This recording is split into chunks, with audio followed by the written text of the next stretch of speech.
नमस्कार, माझे नाव मानवी. आम्ही इयत्ता 6वी मधल्या विद्यार्थी. आम्ही ध्वनी या घटकावर प्रश्नमंजुषा देत आहे. ध्वनी कशाला म्हणतात? आवाजाला शास्त्रीय भाषेत ध्वनी म्हणतात. शाळेमध्ये मधल्या सुट्टीमध्ये आपल्या कानावर कोणकोणते आवाज पडतात? मुले खेळलेला, बोललेला, बेल वाजवलेला आवाज कानावर पडतात. ध्वनी प्रसारण कसे होते? ध्वनी स्वतःपासून ध्वनी लहरीच्या सर्व बाजूंना पसरते. ध्वनी स्रोत म्हणजे काय?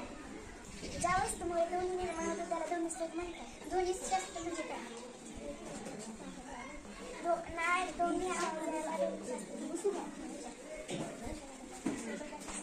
एक रबर बँड घ्या, तो ताणर एक बाजू त्याची सोडा, तर तुम्हाला काय जाणवेल?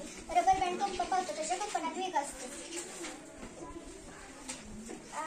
ध्वनीची तीव्रता कशात मोजतात? डेसिबल मध्ये.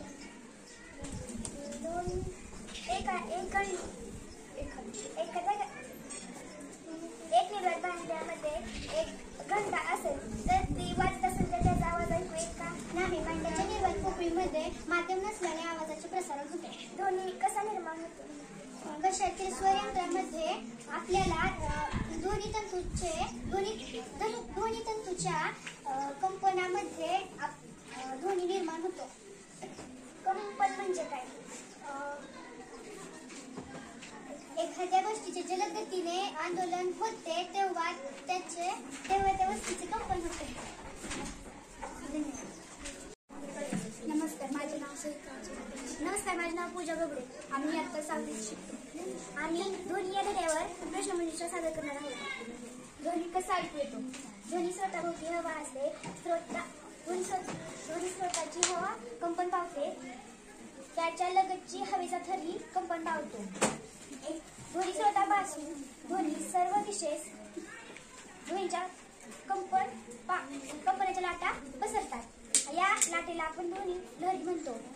या ध्वनी लहरी आपल्या कानापर्यंत पोहोचतात आणि आपल्या पडद्यापर्यंत येऊन पोहोचतात आणि या कंपनामुळे तयार होणाऱ्या संवेदनामुळे आपल्या कानातील चिरतंतूद्वारे मेंदूपर्यंत जाते आणि आपल्याला आवाज ऐकू येतो.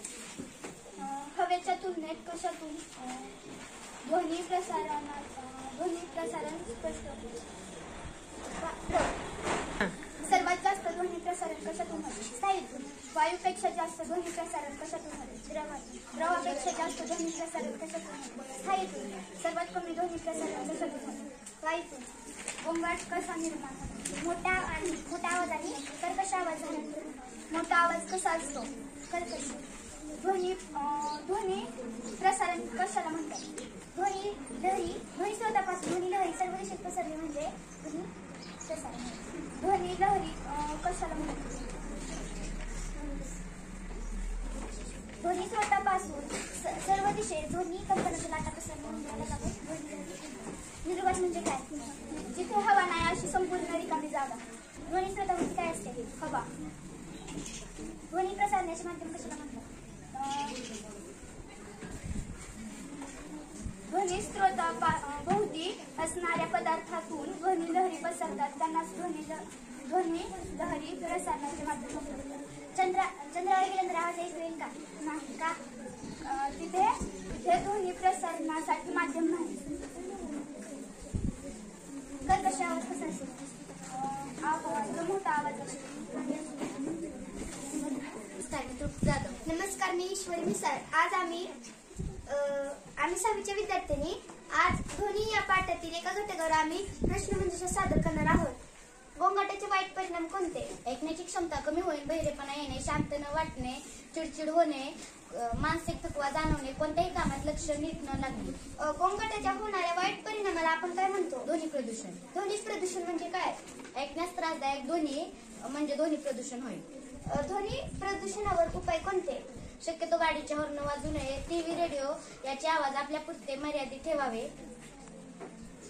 गाड्यांच्या वाहनाचे आवाज मोठे नेऊ नयेत म्हणून त्याची वेळच्या वेळी देखभाल करावी. विमानतळे, कारखाने, बसस्थानके, रेल्वे स्टेशन यापासून आपली वसतिगृह दूर अंतरावर असावी. घरातील रेडिओ, टीव्हीचे आवाज आपल्या पुरतेच मर्यादित का ठेवावे? कारण त्याचा आवाज आपण वाढवले तर ध्वनी प्रदूषण आहे. कोणकोणत्या ठिकाणी ठिकाण मानवी वस्तींपासून दूर असावे. विमानतळे, कारखाने, बसस्थानके, रेल्वे स्टेशन. कोणत्या ठिकाणी ध्वनी प्रसारण होत नाही. निर्वात.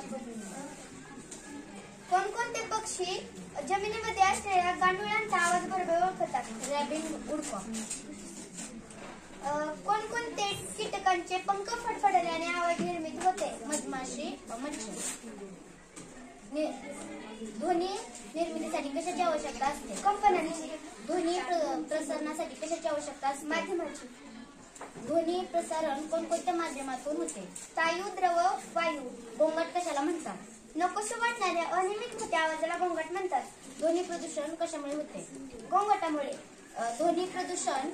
ध्वनी प्रदूषणाचे आपल्या दैनंदिन जीवनामध्ये कशावर वाईट परिणाम होतात. मानसिक व शारीरिक स्वास्थ्यावर. कोणकोणत्या ठिकाणी ध्वनी प्रदूषण होते. उद्योग व वाहतूक क्षेत्र. ध्वनी प्रदूषण ही कोणती समस्या आहे. सामाजिक. कोणत्या ठिकाणी गाडीचे हॉर्न वाजवण्यास बंदी आहे. शाळा व दवाखाने. धन्यवाद.